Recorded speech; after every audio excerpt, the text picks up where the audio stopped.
Baik, bismillahirrahmanirrahim. Assalamualaikum warahmatullahi wabarakatuh. Waalaikumsalam warahmatullahi wabarakatuh. Kawan-kawan media, terima kasih atas kehadirannya dan kami perlu sampaikan informasi ini kepada seluruh rakyat Indonesia tentang kondisi penegakan hukum di negeri kita yang hari ini tidak baik-baik saja. Penegakan hukum yang timpang, berat sebelah, tebang pilih, pilih tebang. Apa indikatornya? Semalam 3 saksi yang kemarin diperiksa itu ada sampai jam 4. Jadi saksi atas nama Sunarto jam 4 pagi menjelang subuh baru pulang. Ini sebuah pemeriksaan yang tidak manusiawi. Tidak memperhatikan kondisi fisik orang yang semestinya sudah istirahat. Ini melanggar hak asasi manusia. Jadi begini, saksi itu kan orang yang akan diambil keterangannya berkaitan dengan suatu peristiwa yang dia lihat, dia dengar, dia alami sendiri. Dan pengambilan keterangan itu tentu dalam batas-batas waktu yang bisa diberikan secara baik begitu. Jadi jam 4 subuh itu menjelang subuh baru pulang.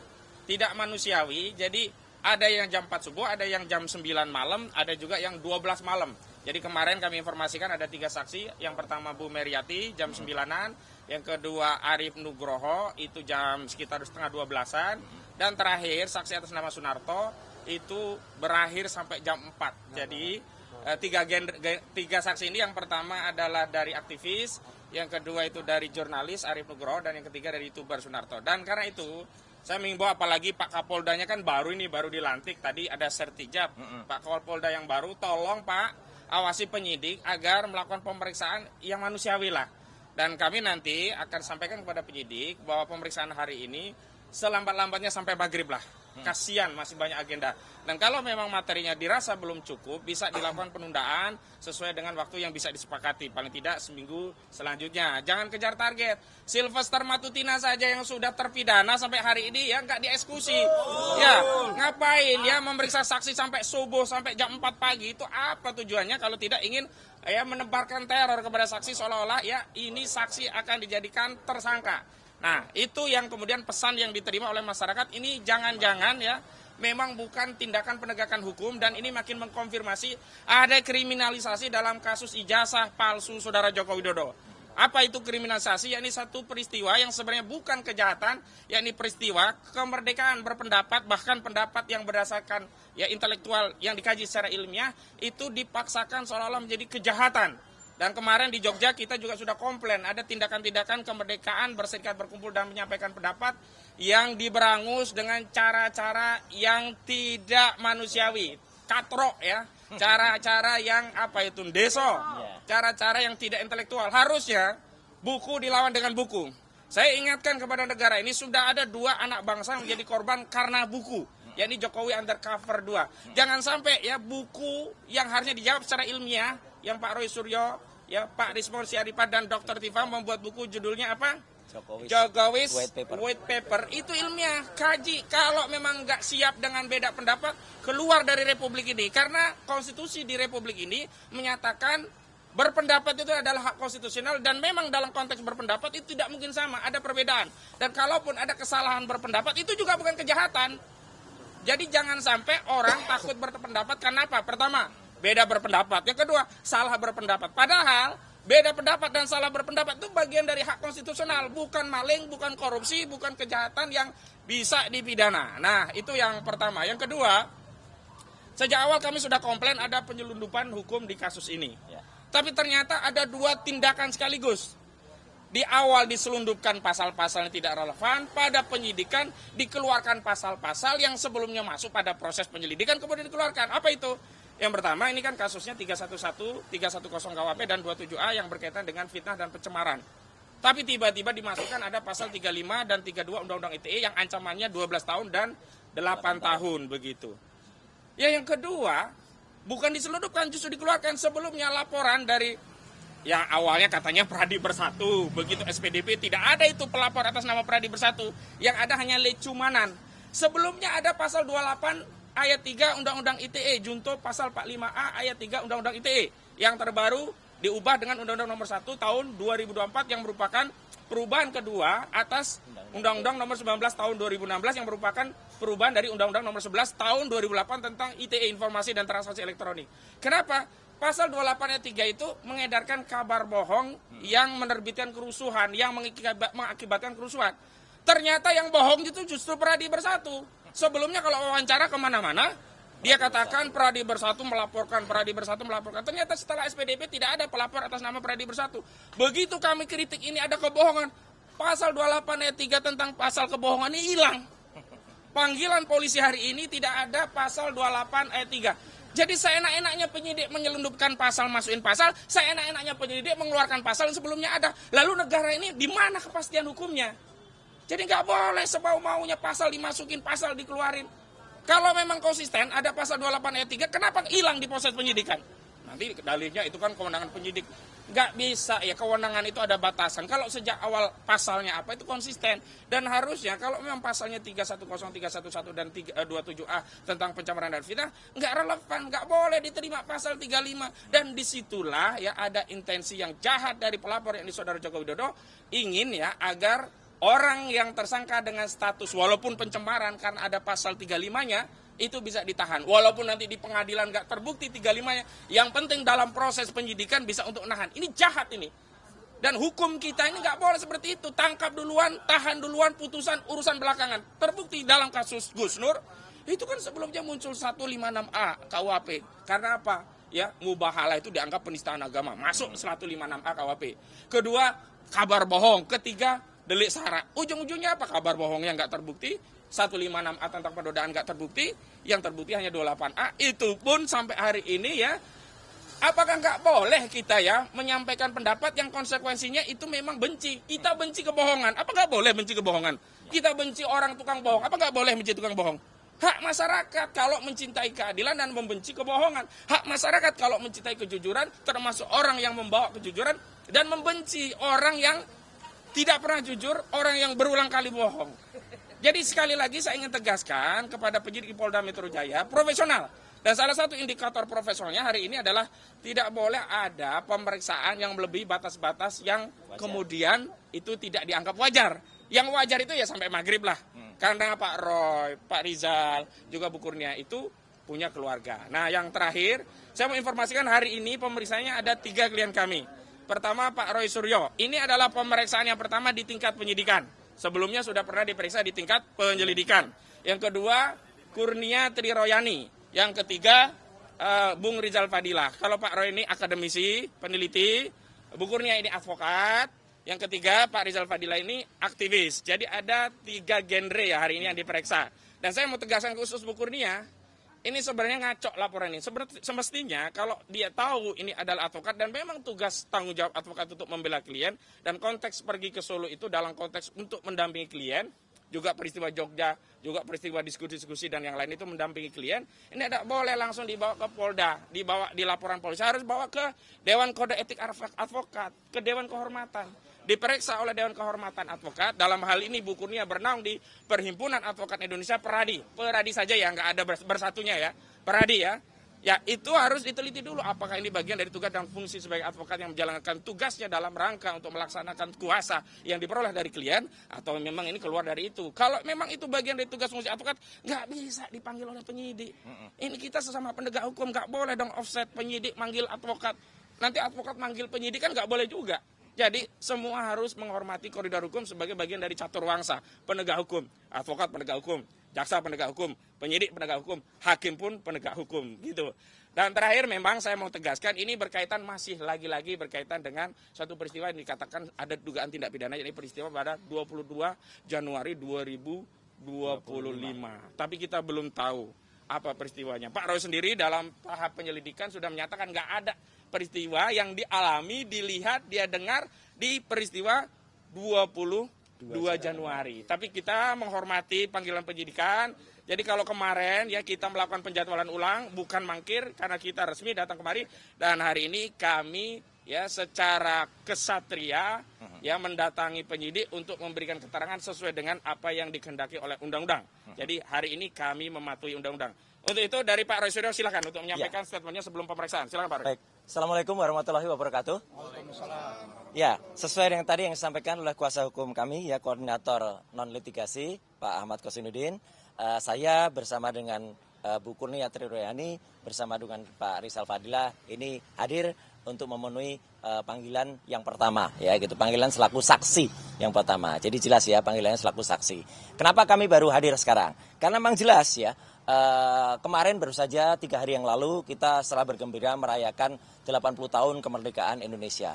Dan 80 tahun kemerdekaan Indonesia itu adalah kebetulan saya bertiga, ya kami bertiga, saya, Dr. Resmond dan juga Dr. Tifa itu melaunching buku yang ini e-booknya ada di sini ya. Ini judulnya Jokowi's White Paper. Alhamdulillah sukses tetap bisa di launching ya secara soft launching meskipun dengan tadi yang sampaikan Pak Kosinudin dengan berbagai intimidasi. Intimidasi yang pertama adalah kami sudah mendapatkan ruang booking itu di ruang Nusantara di UC, University Club di UGM. Uang booking sudah diterima. Dan kalau semalam ada yang ngaco ya, yang bilang oh, itu belum dilunasi. Mana ada penggunaan gedung terus dilunasi duluan, semua makanan dibayar semuanya ya. Itu orang picik yang mengatakan begitu ya. Semua selesai baru dibayar. Jadi booking sudah kita lakukan, tapi mendadak kita dengar kabar minggu malam tanggal 17 Agustus. 17 Agustus loh, kita sedang merayakan 80 tahun kemerdekaan Indonesia, tiba-tiba gedung itu disatroni. Saya bilang disatroni karena katanya nggak resmi. Ada petugas dari Polsek setempat itu datang dan kemudian melakukan intimidasi dan lain sebagainya, interogasi.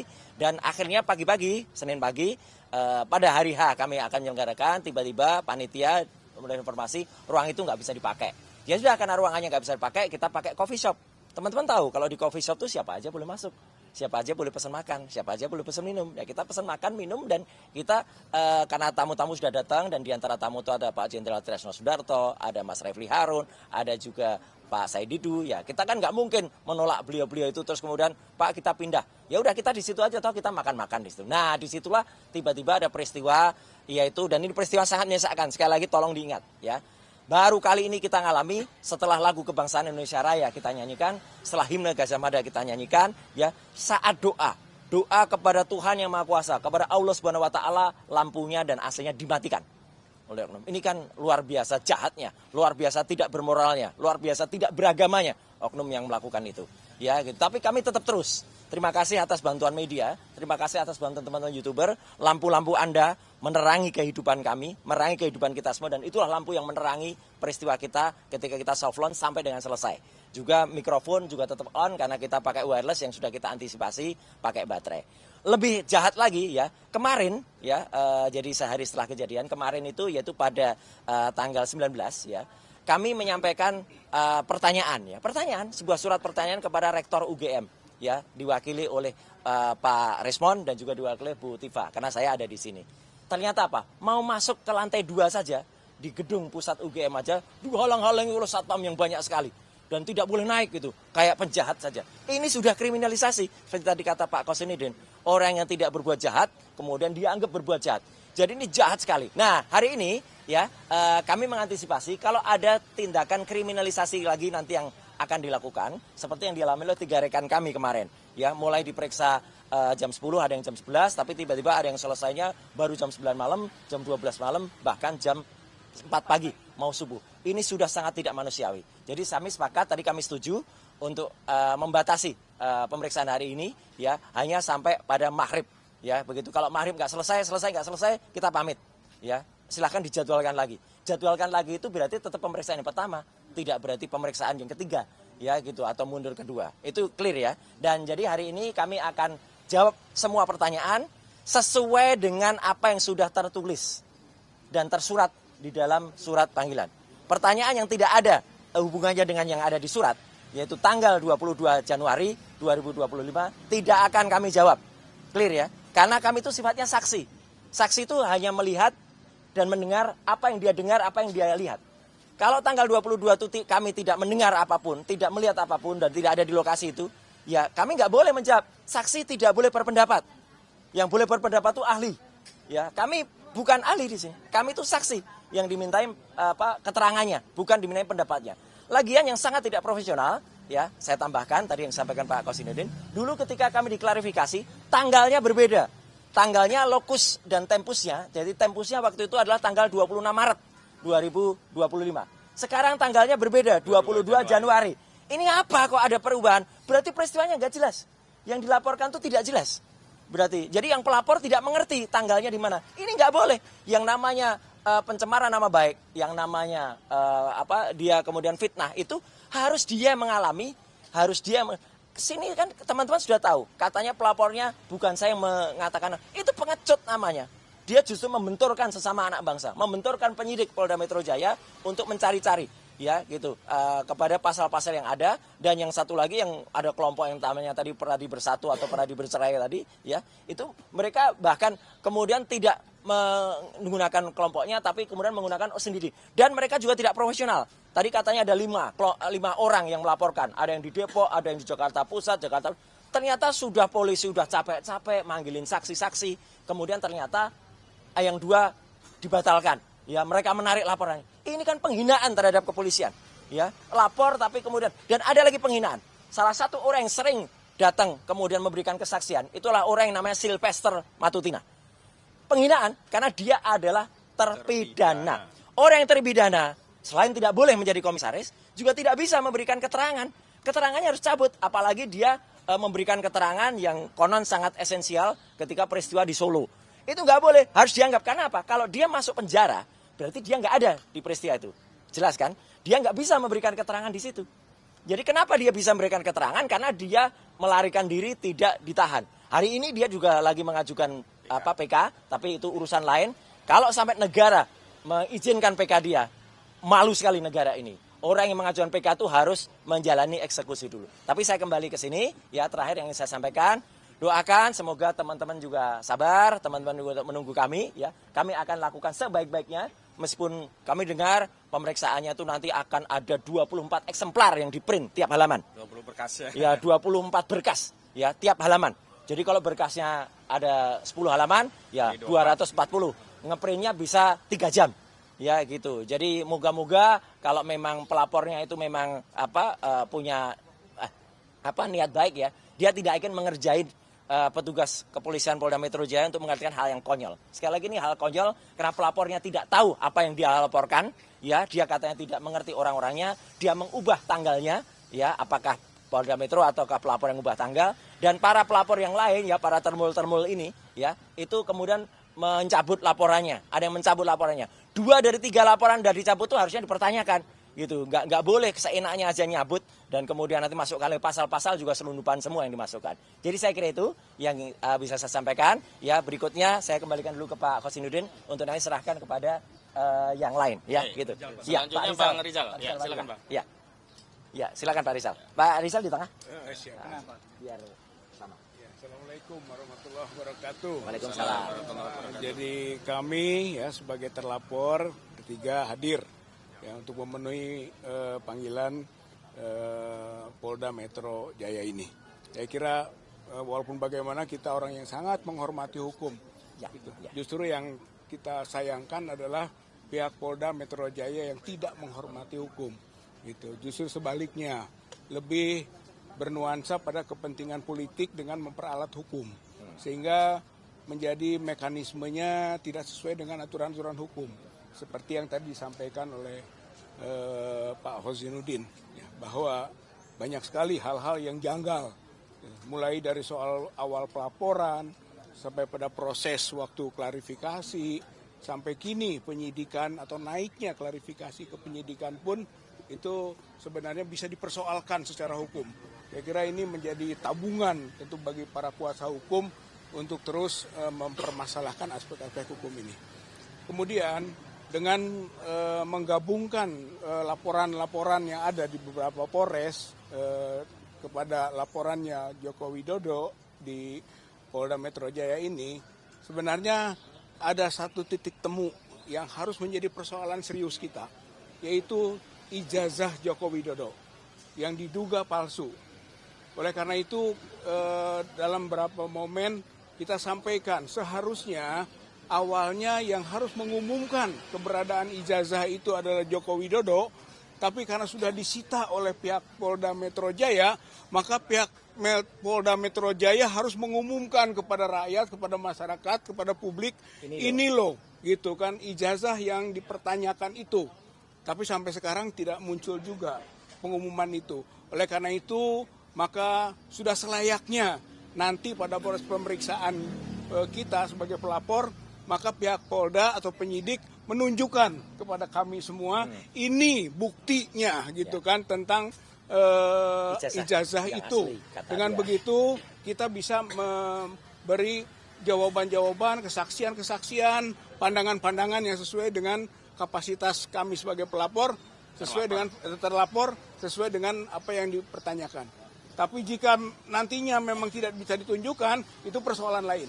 Itu yang menjadi nanti pertimbangan kami juga. Ya. Itu poin berkaitan ijazah itu harus ditunjukkan. Kalau tidak, masa disembunyikan terus-menerus. Kemarin yang menyembunyikan Joko Widodo, sekarang yang menyembunyikannya Polda Metro Jaya. Lalu siapa lagi nanti akan menyembunyikan? Saya kira ini persoalan serius bangsa dan negara kita. Selanjutnya, dengan menggabungkan seluruh laporan, itu gambaran bahwa ini ada apa yang kita sebut dengan gado-gado, ya, gado-gado delik, gado-gado pasal, gitu kan, gado-gado terlapor, gitu, sembarang saja ini, gitu. Inilah kesewenang-wenangan dengan menggunakan alat hukum. Saya kira ini sangat berbahaya. Ini yang sedang kita hadapi sekarang ini bukan persoalan laporan Joko Widodo mengenai pencemaran dan fitnah, bukan hanya itu. Ini persoalan bangsa mengenai bagaimana hukum diperalat oleh kepentingan politik atau kepentingan personal. Mantan Presiden RI 10 tahun. Saya kira ini persoalan yang sangat serius itu. Oleh karena itu, maka apa yang dihadapi oleh para terlapor sekarang dalam proses pemeriksaan, itu pun menjadi bagian dari perlawanan kita untuk menegakkan terus keadilan, kejujuran, dan kebenaran. Saya kira ini adalah hal yang menjadi beban sekaligus kewajiban dari pihak terlapor khususnya, kuasa hukum juga, semualah kita. Bahwa yang layak untuk diproses hukum itu bukan kami, bukan. Gitu. Kami yakin tidak layak ini. Ini dicari-cari. Yang lebih layak untuk diproses hukum itu Joko Widodo. Karena dia yang dituduh, dia yang dipermasalahkan mengenai ijazahnya, yang diduga palsu. Dia yang harusnya menjadi pesakitan. Oleh karena itu, sampai kapanpun kita akan mengejar. Sampai kapanpun kita akan melawan. Kita pribadi atau kita sebagai komunitas para pejuang kebenaran, kejujuran, dan keadilan. Atau warga masyarakat yang akhirnya sadar bahwa sebenarnya yang diyakini bahwa ijazah Joko Widodo itu palsu. Dulu awalnya keyakinannya jangan-jangan asli, gitu kan? Nanti dimunculkan yang asli. Sekarang nonsen, nggak ada itu yang asli. Yang disebut dengan kemungkinan berbeda dengan apa yang sudah ada sebagai konsumsi publik. Nggak ada itu.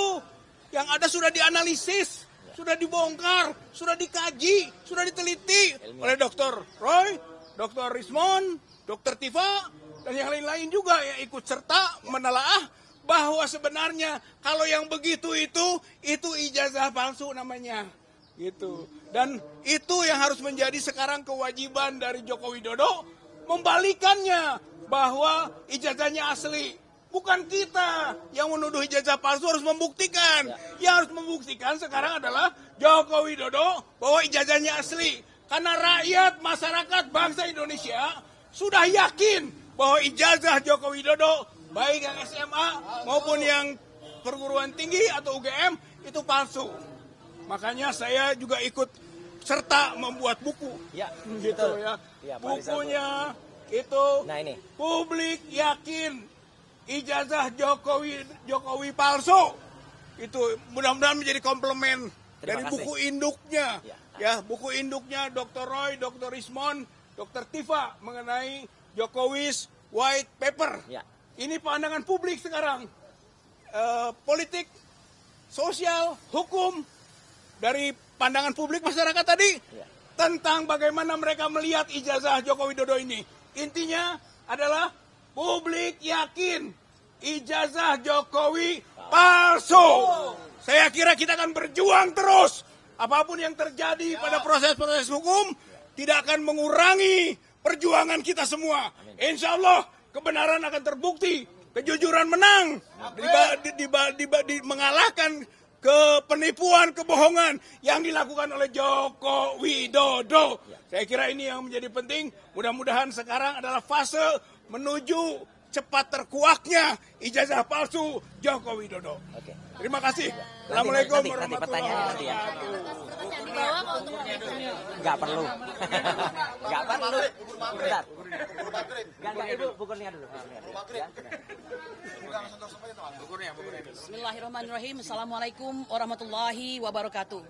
Saudara sebangsa dan setanah air, saya ingin mempertontonkan bagaimana barometer hukum yang terjadi di Indonesia.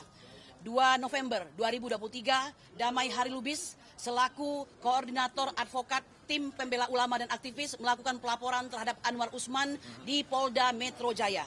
Dan hari ini telah berlangsung hampir dengan 2 tahun, kami tidak pernah tahu apa yang terjadi dengan laporan kami tersebut. Akan tetapi, sebaliknya, pada tanggal 30 April 2025, seorang anak bangsa yang mengaku telah melaksanakan tugas sebagai presiden 2 periode melaporkan ke Polda Metro Jaya. Pada hari itu dilaporkan, hari itu pula langsung mendapatkan semacam perintah untuk melakukan penyelidikan, ya. Dan akhirnya memproduksi pada hari ini 12 terlapor. Inilah wajah daripada hukum kita pada hari ini, pada ulang tahun ke-80 Negara Kesatuan Republik Indonesia. Kami ingin mengatakan secara terang dan telanjang bahwa hukum itu ternyata tidak dilaksanakan dengan sebaik-baiknya dan sangat disayangkan itu datang dari aparat itu sendiri. Saya ingin mengatakan laporan kepada kami yang 12 ini ya bukanlah laporan yang ujuk-ujuk ya. Ini merupakan dasarnya adalah laporan kami terlebih dahulu yang menjadi dumas di Bareskrim. Seharusnya jika berdasarkan pasal 10 Undang-Undang ya Perlindungan Saksi dan Korban itu tidak boleh dilakukan lapor balik oleh saudara Joko Widodo ya. Justru dia melapor balik untuk mengcounter laporan kami tersebut. Mengapa kami mengetahui? Karena kedatangan kami ke Solo itu harus kami akui bahwa kami mendapatkan intimidasi langsung. Di mana beliau mengatakan bahwa karena ini sudah ramai, maka saya akan menempuh jalur hukum. Jalur hukum yang dimaksud itu bukan melakukan gugatan ke suatu pengadilan negeri, bukan. Akan tetapi mempolisikan. Dan inilah akhirnya kami telah sampai di fase penyidikan. Sebagai anak bangsa kami ingin mengatakan, tidak ada satupun di antara kami yang takut di penjara. Tapi tidak pantas kami di penjara. Justru yang pantas di penjara itu adalah orang yang telah melaksanakan tugas sebagai pemimpin bagi negara ini. Dan banyak melakukan abuse of power. Banyak melakukan kebohongan-kebohongan. Dan bahkan disinyalir ijazahnya yang menjadi dasar dia untuk mencalonkan diri sebagai seorang pemimpin.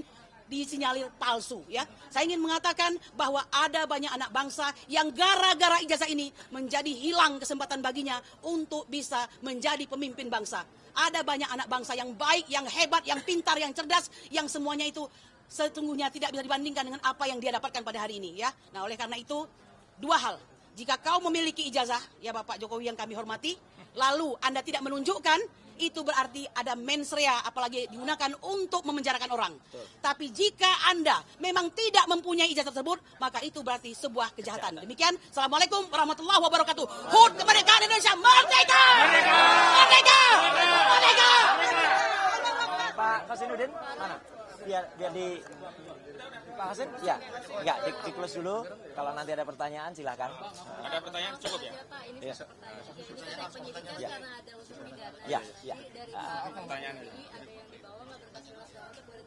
Oke, jadi hari ini saya tidak membawa apa-apa, ya, karena memang ini harusnya tidak ada apa-apa, ya, gitu. Jadi sebuah laporan yang salah, sebuah laporan yang konyol, ya banyak sekali kesalahan dan harusnya sebagai Kapolda Metro Jaya yang baru, ya, Bapak Irjen Asep, ya, tolong koreksi anak buah Anda, ya, anak buah Anda menjalankan tugas yang tidak semestinya.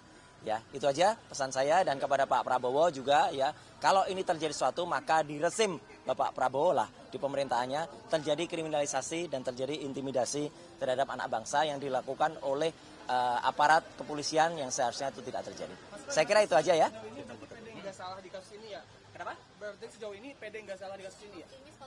Oh iyalah, gitu justru kami makanya berani menerbitkan buku itu dengan benar, gitu ya, gitu. Saya kira itu dulu ya yang ingin saya sampaikan. Sedikit aja ada satu pasal hukum saya ingin tambahkan sebentar aja, namanya Pak Timbo. Ya, rekan-rekan media, ya, ada dua hal yang mau kami tambahkan. Pertama, kami akan nanti memprotes tentang legal standing Dirtipidum untuk memeriksa klien kami. Ya. Karena perkara ini adalah perkara Di Reskrim. harusnya di Krimsus, Ya. karena menyangkut STTP yang diatur dengan oleh undang-undang Sisdiknas sama undang-undang pendidikan tinggi. Nah, klien kami juga adalah masyarakat pemerhati pendidikan, sehingga berhak untuk membongkar semua permasalahan ijazah ini sampai tuntas. Ya. Itu nanti akan menjadi keberatan kami ke penyidik. Ya. Terima kasih. Ya, terima kasih. Tutup, Pak. Ada tambahan dari Gafur satu hal. Ini biar kita tahu hukum nggak timpang. Kuasa hukum kita juga, Pak Abdul Ghafur. Jadi teman-teman media, saya ingin menyampaikan satu hal terkait dengan kasusnya Sylvester Matutina. Ya. Kasus Sylvester Matutina hari ini kan dijadwalkan untuk disidangkan. Ya, kasus ini menunjukkan ada suatu kesenjangan hukum dan disparitas hukum yang luar biasa. Di satu sisi, pemeriksaan terhadap laporan Pak Joko Widodo sedang dikebut oleh Polda Metro Jaya. Tetapi di sisi yang lain, aparat penegak hukum sedang mempertontonkan suatu penegakan hukum yang tidak berimbang, yang tidak adil, yang pilih kasih, ya, yang tidak sesuai dengan KUHP, melanggar asas legalitas, melanggar semua tatanan sistem hukum kita. Kenapa? Karena kasus Sylvester Matutina itu sudah inkrah. Dan hari ini kami mengharapkan kepada Kejaksaan Negeri Jakarta Selatan, dan kami juga sudah mengirimkan surat mewakili tim kuasa hukum Pak Roy Suryo CS, itu kepada 3 pejabat di Kejaksaan Agung Republik Indonesia. Yaitu pertama Pak Jaksa Agung ST Burhanuddin, kedua Jaksa Agung Muda Bidang Pengawasan, dan ketiga Jaksa Agung Muda Pembinaan. Silakan Pak ditindaklanjuti. Karena hari ini Saudara Sylvester akan menghadiri sidang perdana permohonan PK, dan berdasarkan pasal 265 KUHP dan dan Surat Edaran Mahkamah Agung nomor 1 tahun 2012 terkait dengan PK di bidang pidana, maka pemohon PK dalam hal ini Sylvester Matutina wajib hadir. Dan kalau tidak hadir, PK-nya tidak bisa diproses oleh Pengadilan Negeri Jakarta Selatan. Dan kalau diproses oleh Pengadilan Negeri Jakarta Selatan, berarti telah terjadi kerusakan hukum yang masif. Dilakukan oleh Kejaksaan dan dilakukan juga oleh Pengadilan Negeri Jakarta Selatan. Ya. Hal yang kedua, Saudara Sylvester berdasarkan keterangan dari Kapus Penkum Kejaksaan Agung yang notabene merupakan mantan Kepala Kejaksaan Negeri Jakarta Selatan menyatakan bahwa surat eksekusi telah diterbitkan pada tahun 2019. Tetapi karena Saudara Sylvester tidak bisa ditahan karena saat itu menghilang. Hari ini Saudara Sylvester akan menghadiri persidangan PK. Pak Jaksa Agung, Pak Jaksa Kejari Jakarta Selatan, tangkap Sylvester di Pengadilan Negeri Jakarta Selatan. Buru dia hari ini, penjarakan. Tidak ada alasan bagi kejaksaan untuk tidak menahan Saudara Sylvester. Kalau Saudara Sylvester tidak ditahan oleh kejaksaan, maka sesungguhnya wibawa negara hukum kita sudah hancur. Tatanan sistem peradilan pidana kita sudah hancur lebur, dan yang melakukan pengrusakan adalah aparat penegak hukum. Barangkali itu Bang yang bisa saya sampaikan. Terima Harapan kasih kami. semuanya ya. Terima kasih semuanya. Sampai ketemu dan mohon bersabar, nanti kalau kami keluar juga kita akan doorstop lagi.